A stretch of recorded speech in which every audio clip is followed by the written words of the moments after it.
Sur cette photographie, on distingue un char soviétique, embarqué sur un bac, glissant sur les eaux du Danube, le fleuve qui traverse la Hongrie. C'était en décembre 1944, aux portes de Budapest. Depuis les rives, le pont flottant annonçait le début de l'assaut final. L'armée russe venait de franchir le fleuve, lancée dans une opération destinée à arracher la capitale hongroise aux nazis. Commencé le 29 décembre 1944, le siège de Budapest allait durer plus de 6 semaines. Une bataille comparable à celle de Stalingrad ou celle de Berlin, par le nombre de morts et ses destructions. Face aux troupes soviétiques et à leurs alliés roumains, les soldats de la Wehrmacht, les SS et les forces hongroises opposèrent une résistance acharnée, encerclée dans une ville déjà meurtrie.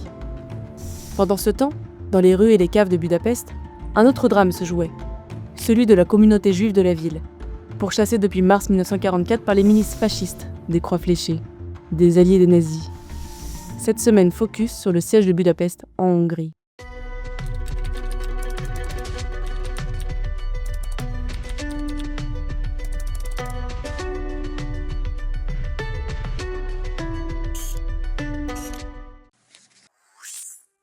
Entre 1938 et mars 1944, bien avant que les nazis ne s'y installent, la Hongrie façonnait déjà sa politique de haine envers les Juifs. Sous la direction de Miklós Horthy, un régime autoritaire et nationaliste s'était enraciné. Il a mis en place 3 lois successives pour exclure les Juifs de la vie publique, des métiers et même des mariages mixtes. Soutenue par Hitler, la Hongrie rêvait également de retrouver sa grandeur perdue après la Première Guerre mondiale. Entre 1938 et 1941, elle annexa une partie de la Tchécoslovaquie, de la Roumanie et de la Yougoslavie. Ces territoires, où coexistaient Hongrois, Slovaques, Serbes, Roumains, Juifs et bien d'autres communautés, furent soumis à une politique d'expulsion et de répression. La Shoah hongroise prenait forme dans un pays déjà engagé dans une double conquête, celle des terres et celle des populations juives. L'écrivaine Eva Eman relate que la ghettoisation, le départ dans des wagons à bestiaux, ont fait l'objet d'un rapport particulier envoyé de Budapest, le 1er juillet 1944, à Pierre Laval, le chef du gouvernement et secrétaire d'État aux Affaires étrangères. A été noté: on peut affirmer que la situation des Juifs hongrois est encore beaucoup plus tragique qu'il n'apparaît à la lecture de ces informations. Il convient de noter que les ghettos de province ont été créés dans des conditions d'inconfort et de manque d'hygiène qui défient toute imagination. Pourtant, en 1942, malgré la pression de l'Allemagne pour déporter ses Juifs, la Hongrie de Miklós Horthy et de son premier ministre Miklós Kálai refusa de coopérer. Ce refus permit à des centaines de milliers de Juifs de survivre. La Hongrie devint même un refuge provisoire pour des Juifs, fuyant les massacres dans les pays voisins. Mais tout bascula en mars 1944, lorsque l'Allemagne occupa le pays sans opposition. Miklós Horthy resta régent, mais dut remplacer Miklós Kálai par Domos Toyoy, un premier ministre favorable aux nazis. À la fin de l'année 1944, la Hongrie reste l'un des derniers alliés du Troisième Reich. La dernière raffinerie de pétrole de l'Axe se trouve dans le sud-ouest du pays. Face à l'avancée soviétique et à la menace d'un basculement politique, l'Allemagne réagit brutalement. Le 16 octobre 1944, sous la pression nazie, le régent Miklós Horthy est contraint d'abdiquer. Il est remplacé par Ferenc Szálasi, le chef du parti fasciste des Croix fléchées, collaborateur des nazis.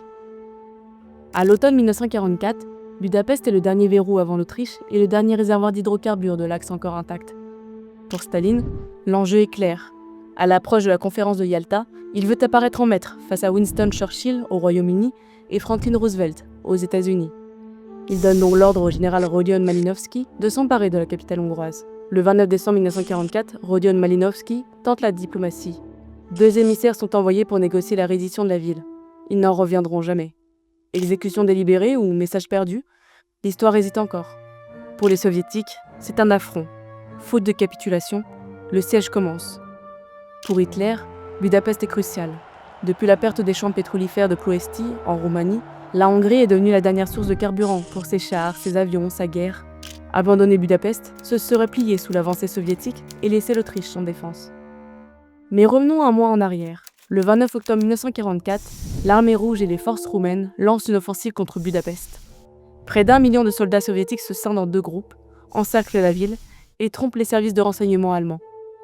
Dès le 7 novembre, les Alliés atteignent les faubourgs est de Budapest, à quelques kilomètres du cœur historique, tandis que la population reste en majorité sur place.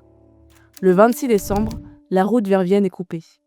Budapest est désormais totalement encerclée. Larissa Cahin, dans son livre Budapest 1944, souligne quelques instants de lumière de ce siège brutal. En 55 jours, le militaire allemand Adolf Eichmann et son commando ont déporté 440 000 personnes à Auschwitz. Restait Budapest où vivaient 250 000 juifs. Adolf Eichmann, venu à Budapest pour achever le travail, trouva en face de lui un groupe de diplomates. Le Suisse, Karl Lutz, l'Italien Giorgio Perlasca, l'Espagnol Ángel Sandbris, le Nonce Angelo Rota, le Suédois Raoul Wallenberg, le délégué du CICR, Friedrich Born, qui forgèrent des moyens pour s'y opposer. Des citoyens hongrois ont participé à ce sauvetage, une histoire dramatique, mais connue.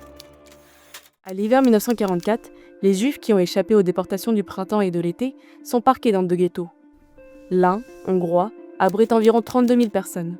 L'autre rassemble 150 000 Juifs, placés sous la protection fragile de diplomates de pays neutres comme la Suisse, la Suède ou le Portugal. 50 000 Juifs sont contraints à des marches forcées vers Vienne pour y construire des fortifications, tandis que, à Budapest même, 35 000 autres, ainsi que des milliers de Roms, sont enrôlés pour ériger des lignes de défense.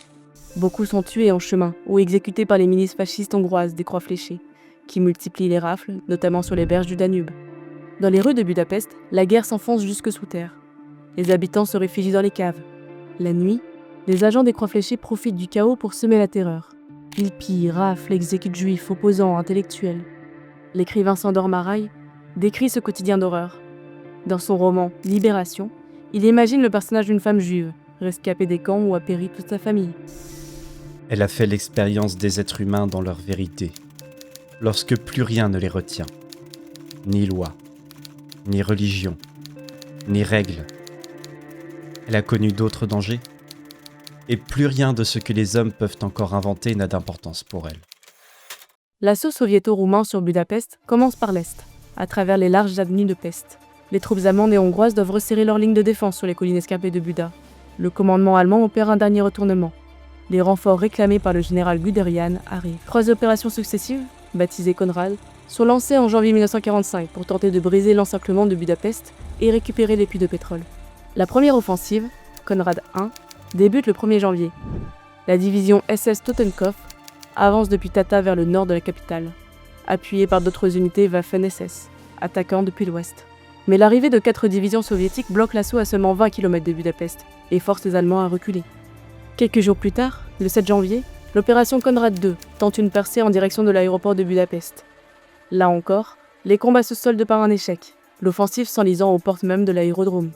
Les Allemands cèdent définitivement face à l'assaut soviétique du 27 janvier 1945, qui les contraint à abandonner les avancées de l'opération Konrad III. Isolée dans Buda, la garnison de Budapest capitule le 13 février. Cette chute marque la fin d'un des sièges les plus sanglants de la Seconde Guerre mondiale.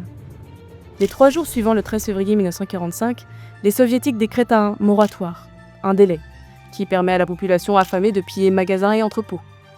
L'armée rouge se sert aussi. Les civils sont raflés, déportés en URSS pour participer à la reconstruction du pays, dans les camps ou les usines. Après la chute de Budapest, le groupe d'armées sud d'Allemagne est presque anéanti. Les routes menant à Vienne, à la Tchécoslovaquie et à la frontière sud de l'Allemagne sont ouvertes aux forces soviétiques et à leurs alliés. Selon les bilans soviétiques, les combats ont coûté la vie à 49 000 soldats allemands et hongrois, et 110 000 ont été faits prisonniers. Du côté civil, environ 38 000 habitants sont morts de faim. Des troupes sont transférées depuis le front occidental pour lancer, en mars 1945, l'opération Frühlingsservaschen autour du lac Balaton, à l'ouest de Budapest. L'objectif est double, protéger les dernières réserves pétrolières de l'Axe et tenter de reprendre Budapest. L'offensive échoue et scelle définitivement l'échec militaire allemand en Hongrie.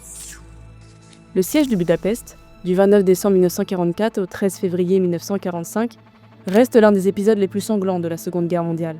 L'armée rouge et ses alliés roumains encerclent la capitale hongroise, tandis que les forces allemandes et hongroises tentent de briser le siège avec les opérations Konrad. La chute de Budapest entraîne la perte de près de 190 000 soldats de l'Axe, et environ 38 000 habitants meurent de faim. L'auteur Sándor Márai écrivait à ce sujet.